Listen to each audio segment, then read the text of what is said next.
Hello friends, कैसे हैं आप सब। आई होप आप सब ठीक होंगे। तो सबसे पहले राधे राधे। तो नाउ इंट्राडे एंड डिलीवरी के कुछ शेयर, फ्यूचर एंड ऑप्शंस के कुछ शेयर लेके चलते हैं। तो पहला इंट्रा एंड डिलीवरी में देखते हैं कि हमारे पास कौन सा शेयर है। तो यहाँ पर हमारे पास पहला शेयर है मैस्टेक का। इसका प्राइस है 2579। इसके बारे में देख लेते हैं ना। अगर हम इसका ध्यान से देखें टेक्निकली चार्ट, तो 2 दिन से ये लगातार एक अच्छे पैटर्न पे नजर आ रहा है आपको। जिस तरीके से ये पोजीशंस दिखा रहा है टेक्निकली वो बहुत स्ट्रांग है, जिसके बिहाफ पर हम ये कह सकते हैं कि इसकी पोजीशन एक बेटर पोजीशंस पे जा सकती है ना। यहाँ पर हमने जो इसके बिहाफ पर अपना टारगेट लिया है वो है 2670 का। अगर हम उसी तरीके से पोजीशंस को देखें तो यहाँ पर जो टारगेट है वो इस बिहाफ पर लिया गया है कि कंपनी के अंदर कुछ फंडामेंटली भी चीज़ें स्ट्रांग हुई है। जो स्ट्रांग होने से क्या है कि यहाँ पर ये कुछ ऐसी अपनी सर्विसेज देने जा रहा है जिसका बहुत ज़्यादा बेनिफिट जो है मार्केट में आएगा कंपनी के बिहाफ पर।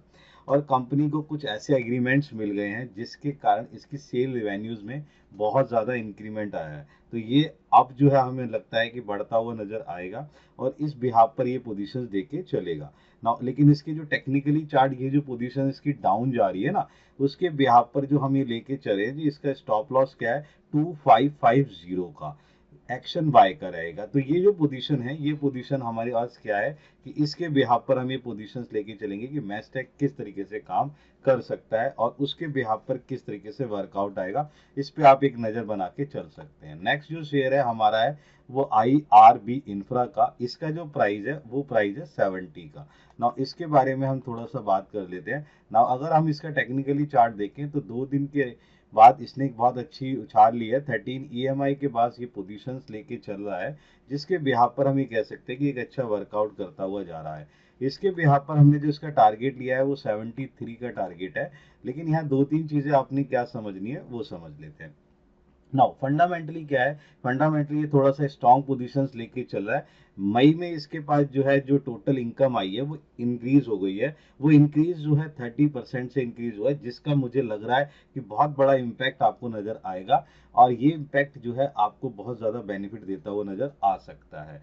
इसी के बिहाफ पर इसका जो 2 से 4 दिन के लिए जो हमने देखा कि डाउन फॉल था, उसके बिहाफ पर हमने स्टॉप लॉस लिया है 68 का। एक्शन हमारे पास बाय का रहेगा।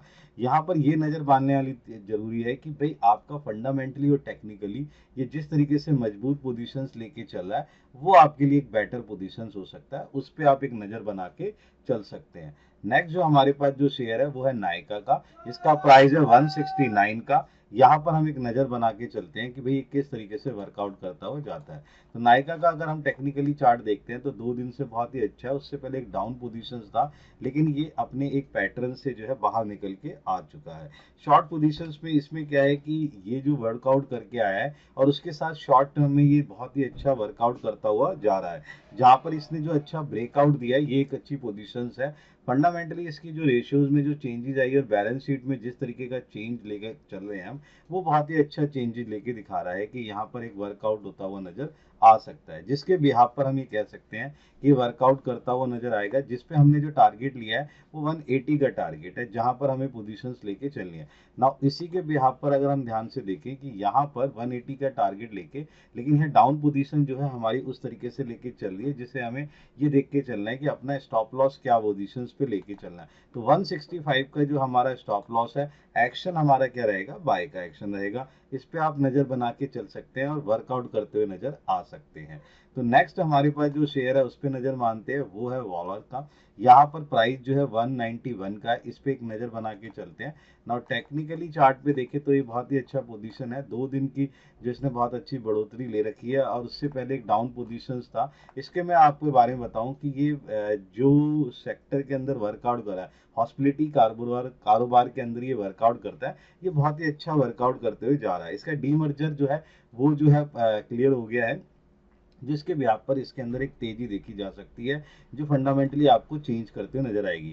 टारगेट 204 का हम लेके चल रहे हैं। यहाँ पे 2 से 3 चीजें हमें समझनी है कि टेक्निकली ये थोड़ा सा मजबूत नजर नहीं आ रहा है, लेकिन फंडामेंटली ये बहुत ही अच्छी नजर आ रहा है, जिसके हिसाब से यहाँ पोजीशंस बेटर नजर आ सकती है और वो वर्कआउट करता हुआ नजर आ सकता है। यहाँ 2 से 3 चीजें सीखने वाली बात क्या है कि यहाँ पर जो रेशियो चेंज आई है जिसके बिहाफ पर हम ये कह सकते हैं कि यह एक बढ़ोतरी नजर आ सकती है। लेकिन डाउन पोजीशंस होने के कारण, ये डाउन पोजीशंस होने के कारण यहाँ पर जो हम वर्कआउट लेके चल रहे हैं वहां पर हमारे पास जो टारगेट है वो 2054 है, लेकिन स्टॉप लॉस 186 का एक्शन हमारे पास बाय का रहेगा।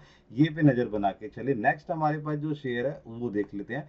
वो हमारे पास क्या है, कॉफरेज का। यहाँ पर ध्यान से देखें तो प्राइस हमारे पास क्या है, 5212 का प्राइस है। इस पे एक नजर बना लेते हैं। तो नाउ यहाँ पर अगर हम देखें ध्यान से तो टेक्निकली ये बहुत अच्छा ट्रेंड लेके चल रहा था, लेकिन लास्ट वीक इसमें कुछ गिरावट आई, लेकिन एक भारी गिरावट नहीं है। अभी भी 13 EMI के ऊपर ये पोजीशन लेके चल रहा है। यहाँ पर एक पोजीशन आपको बेटर नजर आ सकती है। इसके पास फंडामेंटली जो है काफी चेंजेस आए, जिसके ब्याज पर टारगेट 5400 का ले रखा है। दो तीन चीजें समझने वाली क्या है कि 39% की जो इसकी इनकम में इंक्रीमेंट हुआ है वो बहुत ही अच्छा नजर आया है, जिसके बिहाफ पर इसकी जो सेल रेवेन्यूज है वो बहुत ज्यादा बढ़ती हुई नजर आ सकती है, जिसपे आपने एक पोजीशन लेके चलनी कि ये वर्कआउट करता हुआ नजर आएगा। दूसरी बात क्या है कि जिस तरीके से इसकी बैलेंस शीट है और कैश फ्लो स्टेटमेंट है उसमें थोड़ा सा चेंज आ चुका है। कैश इसका इंक्रीज हो गया है, जिसके बिहाफ पर हम ये कह सकते हैं कि आज इसके अंदर एक चेंजेस लेता हुआ नजर आ सकता है। लेकिन इसके डाउनफॉल को हमें नहीं भूलना चाहिए। उसके बिहाफ पर हमने क्या करा है, स्टॉप लॉस लिया है 5188 का। एक्शन हमारे पास बाय का रहेगा।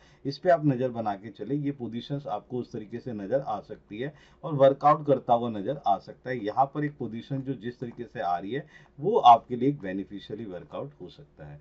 नेक्स्ट हमारे पास जो शेयर है वो है जेनटेक का। इसका जो प्राइस है वो कितना है, 917 का। इसके ऊपर एक नजर बना के चलते हैं। नाउ यहाँ पोजीशंस अगर हम ध्यान से देखें तो जेनटेक के अंदर ये डाउनफॉल होने के बाद इसने 2 दिन की जो बढ़ोतरी ली है वो बहुत ही अच्छी बढ़ोतरी ले रखी है। इस पे आप अपनी पोजीशन बना सकते हैं। इस पे ना एक जो चीज क्या आई है कि जो आर्मी डिफेंस है उसके ऊपर जो है इन्हें एक ऑर्डर मिला था, वो ऑर्डर जो है क्लियर होता जा रहा है। एंटी ड्रोन का जो ऑर्डर है वो सिस्टम डिलीवरी के लिए जो इन्होंने दिया है वो वर्कआउट होता हुआ नजर आ रहा है, जिसके बिहाफ पर इसमें आज एक तेजी देखी जा सकती है और वर्कआउट होता हुआ नजर आ सकता है।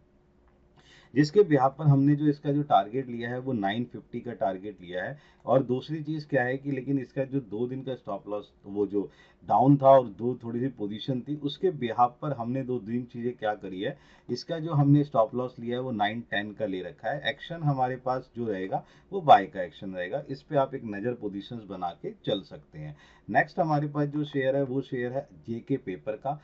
जेके पेपर का जो प्राइस है वो क्या है, 397 है। इस पे आप एक नज़र बना के चल सकते हैं और वर्कआउट देख सकते हैं। तो जेके पेपर को अगर हम ध्यान से देखें तो टेक्निकली बहुत स्ट्रांग है। 13 EMI की बहुत पोजीशन दे रखा है, बहुत अच्छी रिकवरी करता हुआ आया है, जिसके बिहाफ पर टेक्निकल पोजीशन बहुत ही अच्छी नजर आ रही है। जिसके बिहाफ पर हमने जो इसका जो टारगेट लिया है वो क्या है, 408 का टारगेट लेके चल रहे हैं। दूसरी चीज यहाँ पे समझने वाली बात क्या है उसे हम समझ लेते हैं। यहाँ 2 से 3 4 पोजीशन जो हमें नजर आ रही है कि टेक्निकली मजबूत होने के साथ फंडामेंटली भी इसके अंदर सुधार आया है। सेल रिवेन्यूज इसकी इंक्रीज हो गए हैं, जिसके बिहाफ पर हमने 2 3 चीजें क्या करी है। इसके डाउनफॉल को नजर रखते हुए हमने जो इसका स्टॉप लॉस लिया है वो क्या लिया है, 392 ले रखा है। एक्शन हमारे क्या है, बाय का एक्शन है। इस पे आप नजर बना के चलिए। देखिए कि किस तरीके से पोजीशंस यहाँ पर नजर आती है और कैसे ये वर्कआउट करता हुआ नजर आ सकता है। ये भी एक अच्छा शेयर है जिसपे आप वर्कआउट करते हुए नजर आ सकते हैं और पोजीशंस लेते हुए नजर आ सकते हैं। नेक्स्ट अगर हम ध्यान से देखें तो हमारी कैटेगरी है फ्यूचर एंड ऑप्शन की कैटेगरी। इस पे हम ध्यान से देखते हैं कि फ्यूचर एंड ऑप्शन में आज हमारे पास कौन सी कैटेगरीज के अंदर कौन से ऐसे शेयर हैं जो हमें वर्कआउट करते हुए नजर आ सकते हैं। तो सबसे पहले अगर हम ध्यान से देखें तो हमारे पास जो शेयर आया है वो है डिक्सन टेक का, जिसका प्राइस है 9808। ये बेटा ध्यान से रखिए, इसे इंट्राडे एंड डिलीवरी में भी यूज कर सकते हैं और इसका बेनिफिट उठा सकते हैं और इसका वर्कआउट लेते हुए चल सकते हैं। अगर ध्यान से देखें तो आज हम इसमें देखें तो यहाँ पर 2 दिन की जो रिकवरी हुई है उससे पहले एक बहुत अच्छा ट्रेंड था, लेकिन रिजल्ट के बाद थोड़ा सा डाउन हुआ, लेकिन 2 दिन की रिकवरी से बहुत अच्छा बेनिफिट है। ये अपने अपने टारगेट को अचीव करता हुआ नजर आ सकता है। ये बहुत ही अच्छा है। लिक्विडिटी इसके अंदर बहुत ज़्यादा बनी हुई है, उस तरीके से बिहाफ पर है। और जहाँ पे हमने जो इसका टारगेट लिया है वो क्या है, 10100। ये हमारा टारगेट है। इसे अचीव करता हुआ ये 2 या 4 दिन के अंदर भी नजर आ सकता है। हो सकता है आज ये रिकवर करता हुआ आपको नजर आए। ये पोजीशन हमें देख के चलनी है। जिस तरीके से वर्कआउट है, लिक्विडिटी बहुत ज़्यादा है, फंडामेंटली ये बहुत अच्छा स्ट्रॉन्ग है। फंडामेंटली जो है इसकी रेशियोज में काफ़ी डिजास्टर चेंज मैंने देखे हैं, वो वर्कआउट बहुत ही अच्छा होता हुआ जा रहा है, जिसके बिहाफ पर हम ये कह सकते हैं कि एक अच्छा वैल्यूएशन लेके चल सकता है। लेकिन हमें इस डाउन को नहीं भूलना चाहिए। इसके बिहाफ पर हमने जो इसका स्टॉप लॉस लिया है 9750, एक्शन हमारा बाय का है, इस पे ध्यान रखिए। ये इस तरीके से वर्कआउट करता हुआ नजर आ सकता है और यही चीज जो है आपको क्या मिल सकती है, एक अंदर बहुत अच्छी पोजीशंस पे ले जा सकता है। नेक्स्ट अगर हम ध्यान से देखें तो हमारा जो शेयर है वो क्या है, फ्यूचर्स का है। और अगर हम ध्यान से देखें तो फ्यूचर में यहाँ पर प्राइस जो है वो क्या है, 463 का प्राइस है, जिसको हम ध्यान से देखें तो यहाँ पर अगर हम विप्रो के बारे में बात करें तो विप्रो भी एक अच्छा पोजीशन देता हुआ नजर आ रहा है।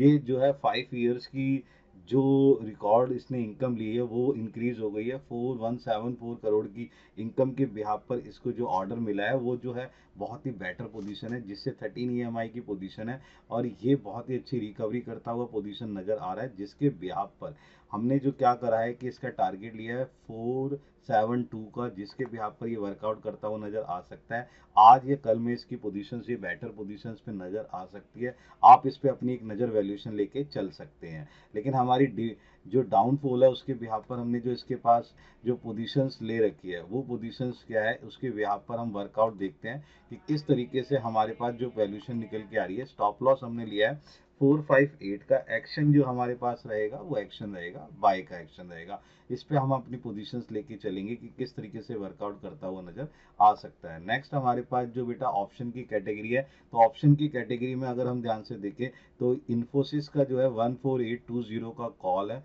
जिसका टारगेट क्या है, 40 रुपीज का है। आईटी सेक्टर का ये बेटा शेयर है, जिसके अंदर आप क्या देख सकते हैं कि अपनी पोजीशंस को देख के चल सकते हैं कि ये इस तरीके से वर्कआउट करता हुआ नजर आ सकता है। 2 से 3 चीजें इसमें क्या है वो हम समझ लेते हैं कि यहाँ पर इन्फोसिस के शेयर के अंदर क्या है कि एक बहुत अच्छी उछाल नजर आया है, जिसके हिसाब से हम ये कह सकते हैं कि वर्कआउट करता हुआ है। इसलिए जानबूझ के मैंने इसको कॉल के अंदर लिया है कि ये जो है आज ही जो है कुछ पोजीशन हमें दिखाता हुआ नजर आ सकता है। जून की कॉल लेके चलनी है जिसके अंदर ये पोजीशंस आपके पास है। अगर आप देखें ध्यान से तो इसके अंदर एक पैटर्न होता है, रेक्टेंगल पैटर्न, उसको बिहाफ पर ही वर्कआउट करता हुआ जा रहा है, जहाँ पे इसने ब्रेकआउट दिया है। इसके बिहाफ पर जो हमने क्या करा है, इसका जो स्टॉप लॉस लिया है वो स्टॉप लॉस क्या है हमारे पास, क्या है 25 का एक्शन रहेगा हमारे पास बाय का। नेक्स्ट हमारे पास है एयू स्मॉल फाइनेंस का, इसका स्ट्राइक प्राइस है 665 का, कॉल लेके चलनी है और 16 रुपीज के बिहाफ पर हमें मिल जाएगा। टारगेट हमारा क्या रहेगा, 32 का टारगेट रहेगा। यहाँ पर हम अगर ध्यान से देखें और एक पोजीशंस लेने की कोशिश करें तो ये भी बहुत अच्छा बेटा रिकवरी पोजीशन देता हुआ जा रहा है। कल थोड़ा डिम पे पोजीशन था, अगर ये थोड़ा सा डिम पोजीशन पे मिलता है आप इस पे बाय पोजीशंस लेके आगे के लिए वर्कआउट करते हुए जा सकते हैं। फंडामेंटली ये बहुत ही बढ़िया बेटर वर्कआउट करता हुआ ना जा रहा है, जिसके बिहाफ पर हमने जो स्टॉप लॉस लिया है वो 10 का स्टॉप लॉस लिया है। एक्शन हमारे पास बाय का एक्शन है, इस पे भी आप एक अपनी पोजीशंस बना के चल सकते हैं और उसका फायदा उठा सकते हैं। तो ये कुछ ऐसे शेयर हैं जिस पे आप वर्कआउट कर सकते हैं और अपनी पोजीशन ले सकते हैं। बेटे लास्ट टू लास्ट वीक के जितने भी वीडियोज हैं उन्हें बार बार देखा करें, उसमें वर्कआउट देखें, वो आज फिर दोबारा से टारगेट अचीव करते हुए नजर आ रहे हैं। तो प्लीज ये जो है वीडियो एक दिन का नहीं होता, ये वीडियो 1 वीक का, ये इस तरीके से, क्योंकि इसमें डिलीवरी भी है आपके पास, इसमें स्विंग ट्रेडिंग कर सकते हो, फ्यूचर भी है एंड ऑप्शन के वर्कआउट भी होते हैं। तो जरा इस पे बेनिफिट उठाएं और आज इसका बेनिफिट लेते हुए आगे बढ़ सकते हैं। तो नेक्स्ट फिर हम मिलते हैं अपनी नेक्स्ट सीरीज के अंदर। Good bye.